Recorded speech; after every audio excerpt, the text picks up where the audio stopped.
Anti narcotics task force highly professional बंदे higher कीते ने, चाहे वो लॉ अफसर होण, चाहे वो फोरेंसिक दे होण, चाहे होर जांच दे अधिकारी होण, ते अपनी होणगे इन्हां दे। पंजाब सरकार में है नशे के खिलाफ जीरो टॉलरेंस। पंजाब सरकार का एक और कठोर कदम। शिकायत दर्ज करवाने के लिए मैसेज करें 9779100200 पर।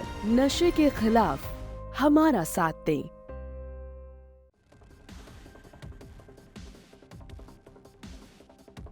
2020 के बाद से भारत और चीन के बीच 5 पॉइंट्स को लेकर लद्दाख में विवाद था। पांचों पॉइंट्स को लेकर भारत और चीन के बीच सैन्य स्तर पर बातचीत जारी थी, लेकिन इंतजार डेप्सांग और डेमचुक को लेकर के था, सो वो भी सुलझ गया। लेकिन अब एक और इंतजार पूरा देश कर रहा है, और सिर्फ भारत नहीं बल्कि चीन में भी।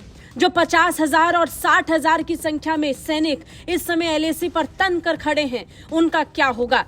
2020 से पहले की स्थिति में भारतीय सुरक्षा बलों या फिर चीनी सैनिकों की संख्या इतनी नहीं थी। ऐसे में सबसे बड़ी चुनौती इस संख्या को वापस पहली वाली स्थिति में पहुंचाने का है। ऐसे में सबसे बड़ा सवाल भारत सरकार से जब इसे लेकर पूछा गया तो भारतीय विदेश मंत्रालय की तरफ से इसे लेकर जवाब दिया गया।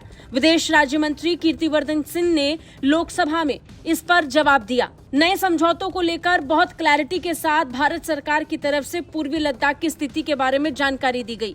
उन्होंने कहा कि भारत और चीन ने 21 अक्टूबर को डेप्सांग और डेमचुक में भारत चीन सीमा क्षेत्रों में LAC पर गश्त व्यवस्था पर समझौता पक्का कर लिया था, और इसके साथ ही इस पर धीरे धीरे काम शुरू हुआ और धीरे धीरे सैनिक पीछे हटते चले गए। आज की स्थिति में दोनों देशों की सेनाएं पेट्रोलिंग कर रही हैं। उन्होंने अपने बयान में आगे कहा कि इसमें सहमति हुई कि गश्ती गतिविधियां जहां भी लागू होंगी वहां लागू किया जाएगा, और इसके साथ ही समझौते को प्रभावी बनाया गया।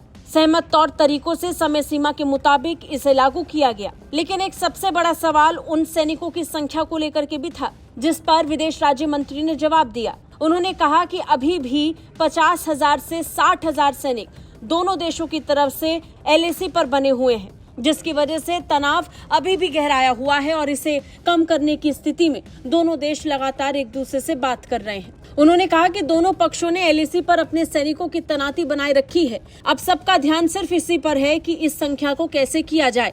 इस क्षेत्र में LAC पर मौजूदा समय में प्रत्येक पक्ष के लगभग 50,000 से 60,000 सैनिक हैं। पिछले महीने भारत और चीन के बीच एक समझौता हुआ था, जिसमें सेना प्रमुख जनरल उपेंद्र द्विवेदी ने कहा था कि भारतीय सेना विश्वास बहाल करने की कोशिश कर रही है और दोनों पक्षों को इस उद्देश्य को प्राप्त करने के लिए एक दूसरे को आश्वस्त करना है। और फिर वो हुआ भी।